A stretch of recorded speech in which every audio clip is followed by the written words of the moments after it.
Teacher, I can't hear you. Yes, you can start. Okay. The Han Golden Age. Han China made such tremendous advances in so many fields that the Chinese later called themselves the Han people. Han China lasted for over 400 years. Advances in science and medicine.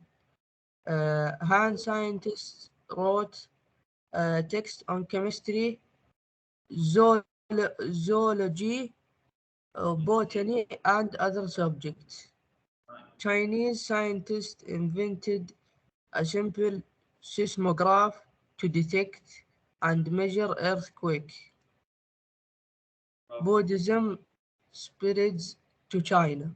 Chinese tradition valued family loyalty, while Buddhism honored monks and nuns who gave up the benefits of family life for a life of solitary meditation. Oh, excellent, Abdullah. Very good, Abdullah. Thank you. Excellent, excellent. Yes. Nice, Abdullah. Thank you, teacher. Great.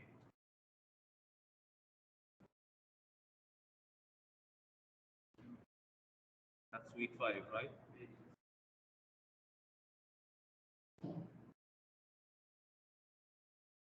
Okay. Abdullah البسام. برافو Abdullah. ها Abdullah Sudais. Teacher, I send it for you. Send it.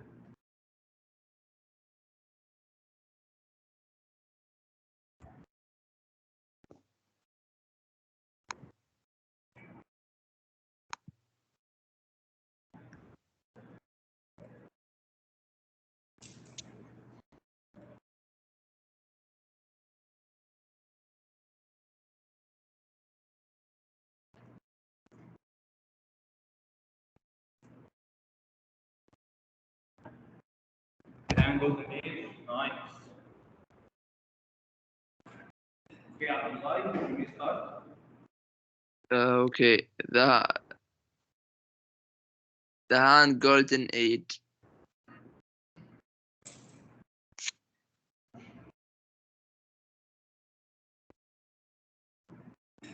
Ready? Can you go? Yes. Formation of the Han Dynasty. By the time the Qin Dynasty collapsed in 207 BCE, 18 separate kingdoms had declared their independence. The Han and Chu states emerged as the most powerful, but the Han state was the victor of the Chu Han what's this word? Con consignation. A 4 year civil war. Guazhou, who had been born a peasant, founded the Han Dynasty in 202 BCE, refining, refine, ref, refine, refining China. The Han Dynasty would become one of the most important and long-lasting dynasties in all of China history. It would rule China for over 400 years, from 206 BCE to 220 CE, and unshared in a golden age of peace, uh, Prosperity. prosperity, and development. Today, both in the majority ethnic group in China and Chinese script are called Han. Nice problem. So simply speaking about the Han Dynasty, we're speaking about one of the most dynastic that started to emerge in China. Those people.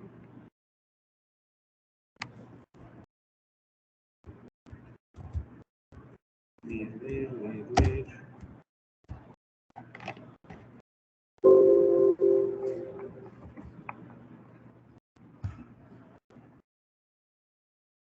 Wait a second.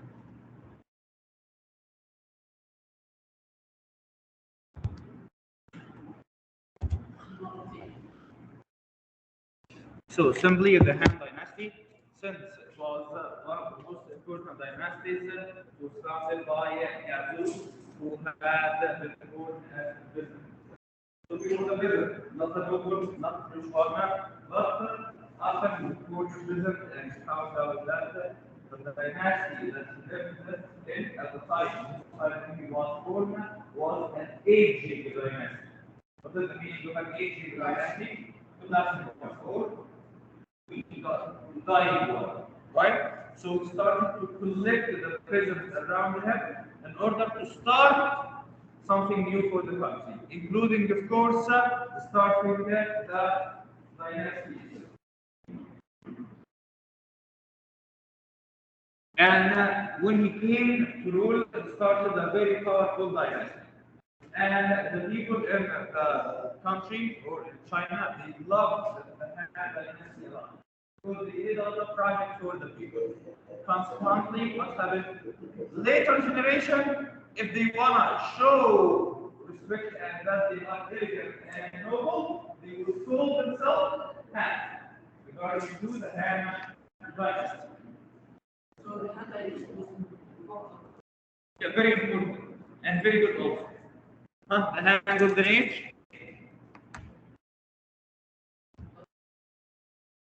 The Han Golden Age. Han China made such tremendous advances in so many fields that the Chinese later called themselves the people of Han. Science, robotics, and chemistry, zoology, and botany. Measured movement of stars and planets, invented. So simply because of time, we can say that the Han Golden Age, since the Han Dynasty was very elegant one and so very interested in science, the people called themselves the people of Han, the people of Han, referring to Han Dynasty. And they made tremendous advances in science, medicine, technology, and even in the arts itself. Again, zoology, study about animals. Here you have chemistry, chemistry, substance and material. Zoology, come to us. Zoology, studying about the animals. Botany, studying about the planets. The planets and also studying about the planets in astronomy. Senior Abdullah, that's the presentation. Yeah.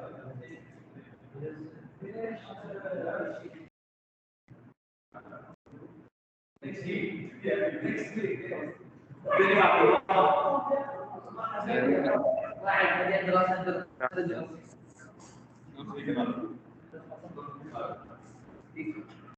Buddhism spread to China. Buddhism is practiced in many countries and cultures throughout the world. Mahayana Buddhism had played a significant role in China, and it has a long and rich history. Nice. The beginning of Buddhism in China. Buddhism first reached China from India roughly 2000 years ago. During the Han Dynasty, it was probably introduced uh, to China by Silk Road traders from the West. Han Dynasty China was deeply confused. Confucian, meaning that they followed the ideas of Confucianism. Confucianism is focused on ethnic and maintaining harmony and social order in society. Very important. Very, very, very important. The difference between Confucianism and Judaism and other branches. For Confucianism is focused on ethnic and maintaining the harmony within the society. So amongst the people.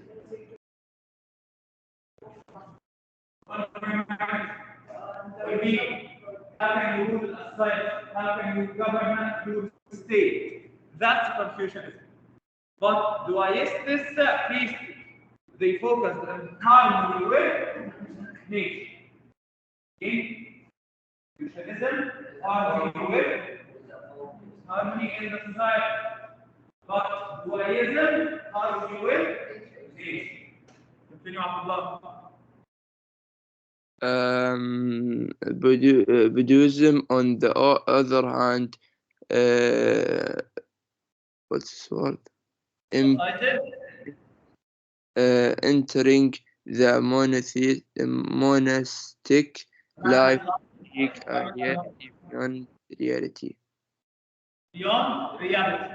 Because we said that in Buddhism, they believe in reincarnation, ahimsa, all of that. So they just need to have a better way in order to make a union with Rahman. Yes? Confucian China was not terribly friendly to Buddhism. Yet Buddhism slowly spread. In the 2nd century, a few Buddhist monks, notably, I don't know how to spell that word. He was a monk in a place called Gandhara. And the Parthian monks and Shihu Ka, and also Anna Hosan. The names are not important. All of them began translating Buddhist sutras and commentaries from Sanskrit into Chinese. So simply, the Buddhist monks, they needed to have the original teaching of Buddhism. Buddhism established first in India. So they started to translate all the texts, all the knowledge from the Indian Sanskrit into the Chinese literature. No. Okay, boys? That's great, Abdullah. Very good. Nice, Abdullah.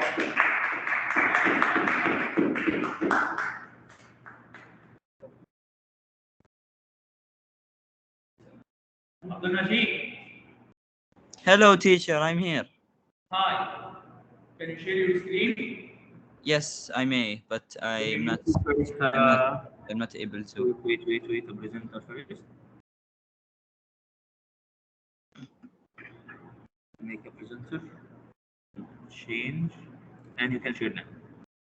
Okay. Thank you very much. I will share my screen now. Is it open share tray? Yep. Okay.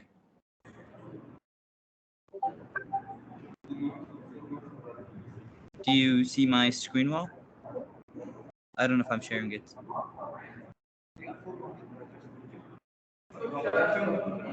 I can see your screen now, yes?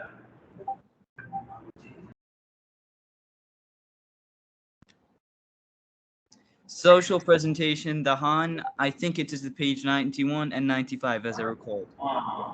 For teacher Ahmed Al-Wakil and from Abdul Majid Al-Alayan, 92. Read this. Okay. Let's go. Another reason why Buddhism spread in China because it was similar to the native Chinese doctrines and could mingle with it in harmony. And since their emperors themselves supported the religion, it is only natural for it to spread. Nice. The Han Dynasty began as a kind of experiment in government, as Gaozu and his advisors tried to find a balance between the overly trusting policies of the Zhou and the paranoid repression of the Qin with no model to work from. The Han inherited the vast territory that the Qin had held together. Teacher, may you give me a moment? Yep. Wait. Not finished. The Han inherited the vast territory that Qin had held together. With excessive brute force, and that the Zhou had lost through too little. This is the Han Dynasty. Ignore these memes. That's all for my presentation. Thank you, teacher, and thank you, Walid.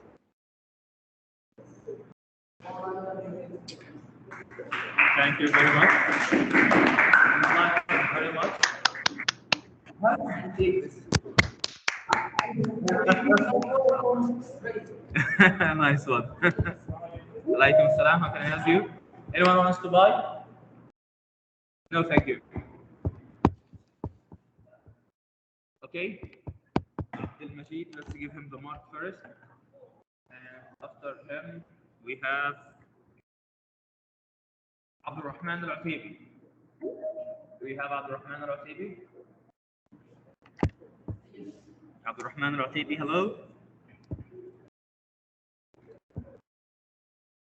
Mr. Abdul Rahman Al-Atibi. Wait, he's typing, I think. Oh, nice, Saud, mashallah. You have some nice memes. Abdul Rahman Al-Atibi, last time. Abdul Rahman Al-Atibi, goodbye. Ilaf.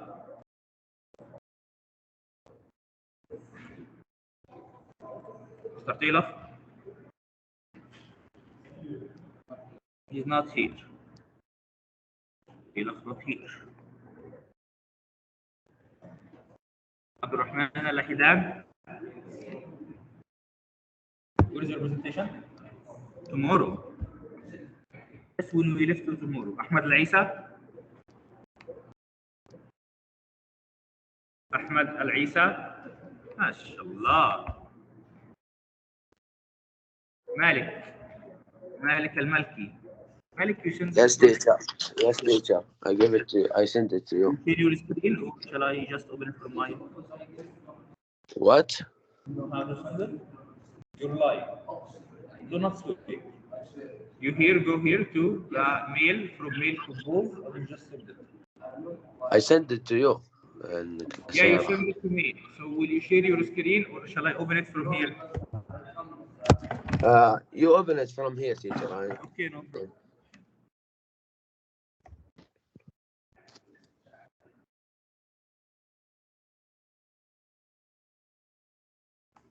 Let's see.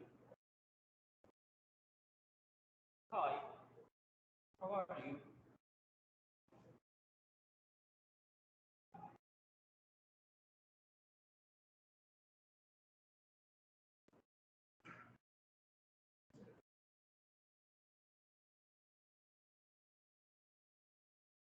Nice. Easy, precise,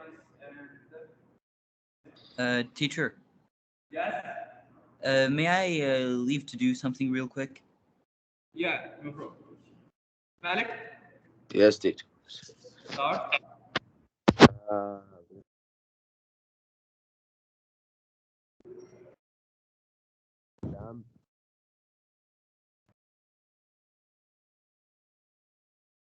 Malik, I cannot hear you. Hello? don't hear me, teacher. Yeah, now I can hear you. Start. Okay. The Han Golden Age. Han rulers left their stamp on all areas of Chinese life. Han China made such tremendous advances in so many fields that the Chinese later called themselves the people of Han. Han China lasted forever for over 400 years. Its rulers presided over a golden age in government, technology, and the arts. Uh, Buddhism, Buddhism spreads to China.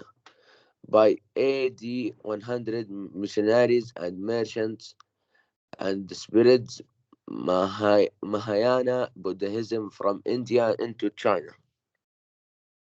At first, the Chinese had trouble with the new faith. For example, Chinese tradition valued family loyalty, while Buddhism honored monks and nuns, uh, who gave up the benefits of family life for a life of solitary meditation. In addition, the Chinese language had no word for unfamiliar concepts like nirvana. So simply, we're speaking about how Buddhism started to spread into China. First of all, to speak about Buddhism, we had two schools of Buddhism, if you can still remember, right? Mahayana and Nirvana.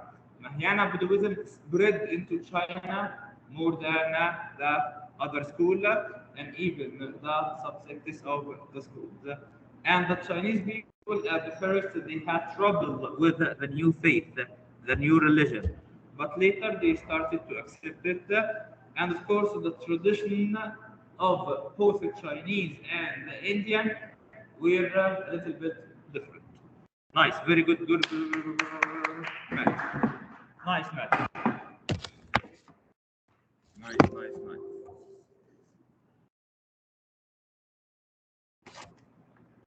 Malik Al Malik. Very good. Very.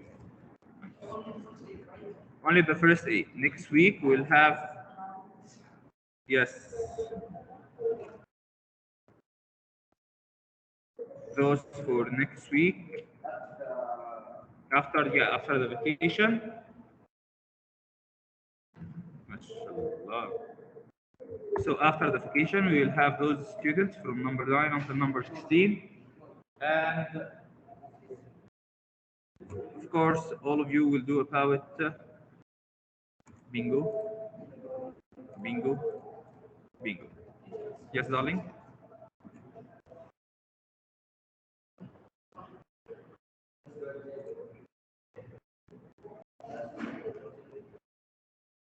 I hope that you like it, Fahd.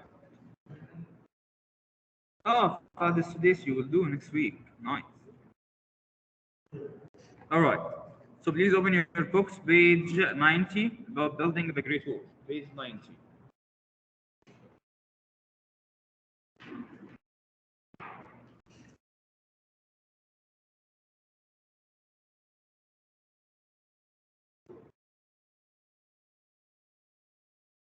Building the Great Wall, page 90.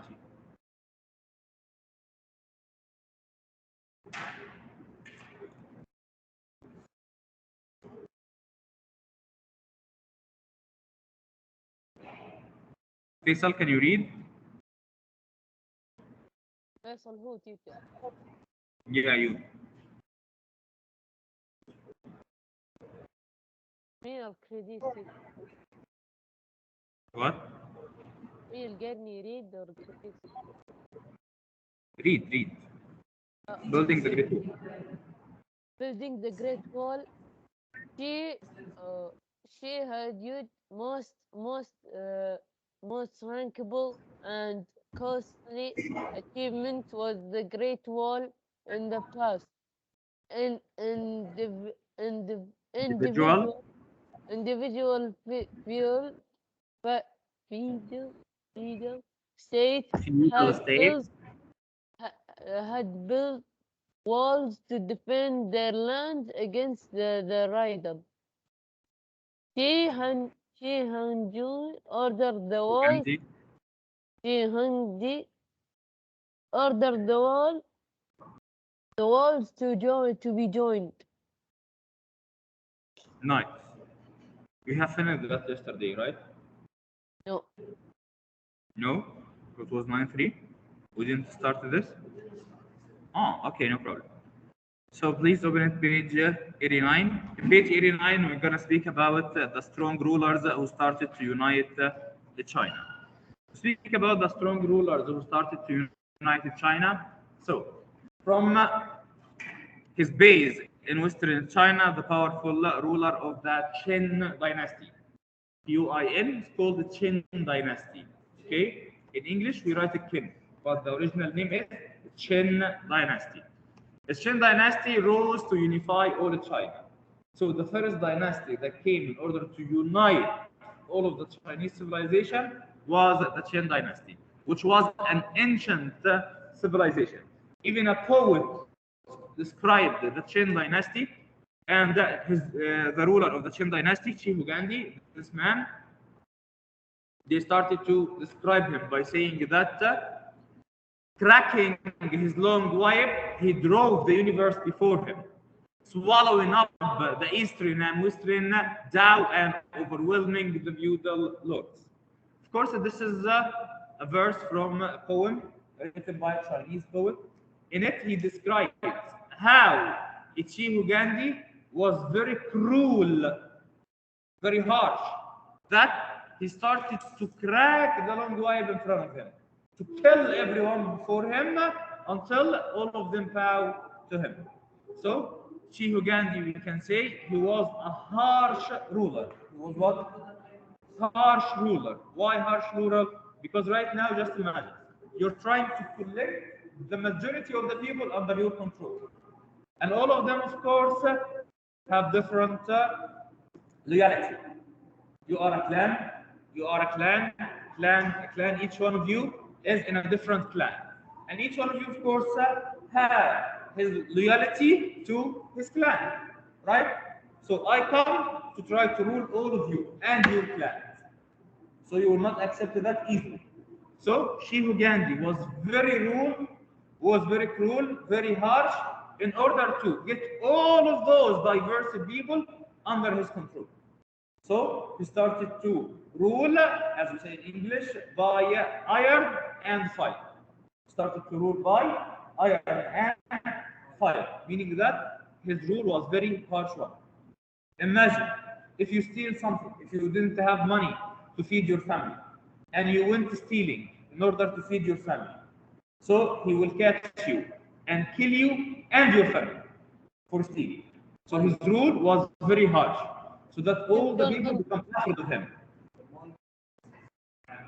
Kim Jong-un. To make him an example. What? What, Faisal? He's the same as Kim Jong-un, Tito. Yes, this is great grandfather. I agree. Okay, so Qin Dynasty here, he ruled in cruelty. Qin Dynasty, or some other people name him How Gandhi. Sure, How Gandhi. You can say either. So, in 21 BC, the ruler of Qin proclaimed himself Qin Dynasty, or the first emperor. God bless you.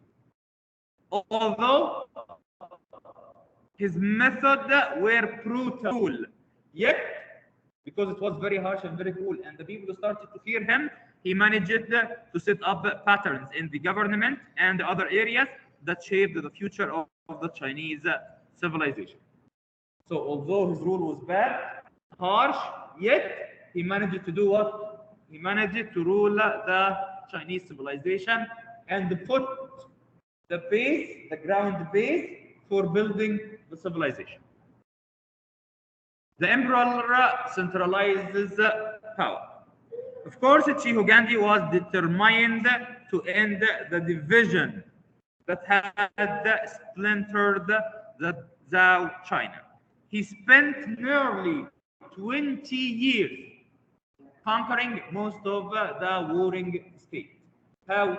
Remember when we spoke about the Shang Dynasty and Qin Dynasty, and we said the emperor or the king at that time, he ruled his own province and let other province for the lords or the clans, right?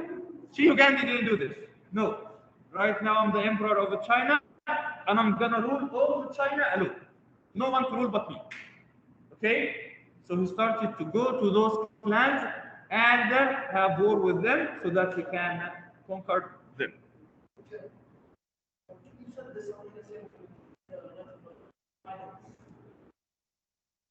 Yes, I can do. So he spent approximately 20 years conquering most of the warring states, using rewards for merit and punishments for failure. So you in my army, I will send you to invade this state. If you succeed, I give you rewards. If you failed, I'm gonna kill you. That's it. That's why the lords in his time who served in his army, they were very brutal also. So that they will go victory. Victory or death. There is no other way. Okay? Building a strong authoritarian government. The emperor himself abolished the old feudal state. So the feudal state are the states which were governed by the clans. He destroyed all of them, the province. He destroyed them. We don't need this. What do we want? Just one united China. And later, to ease his rule, he divided China into 36 military districts. Why military? Because once again, he was ruling by what? Iron and fire. Very harsh. To rule by iron and fire means you're very cruel and harsh. Again? Yes, with an iron fist. Each ruler by appointed official. Of course, inspectors who were actually more like the spies. Remember the eye and the ear of the king? Same thing. So he also appointed some people to be spies. Because once again, if you are a harsh ruler, very bad one, so the people will not accept you easily. Right? Right? The people will not accept you easily. Right? So what did they do? And instead of being afraid of the people, okay, you just do what? You appoint some people to be spies. If someone is trying to plot against you or to make a rebellion or a revolution, you just kill him before even he starts. That's why he appointed some people to be like spies. Unfortunately, grade 9, the session is over. And see you tomorrow. And those who did the presentation, thank you very, very much. And see you tomorrow. You're welcome, teacher. Yazid, do you have a question?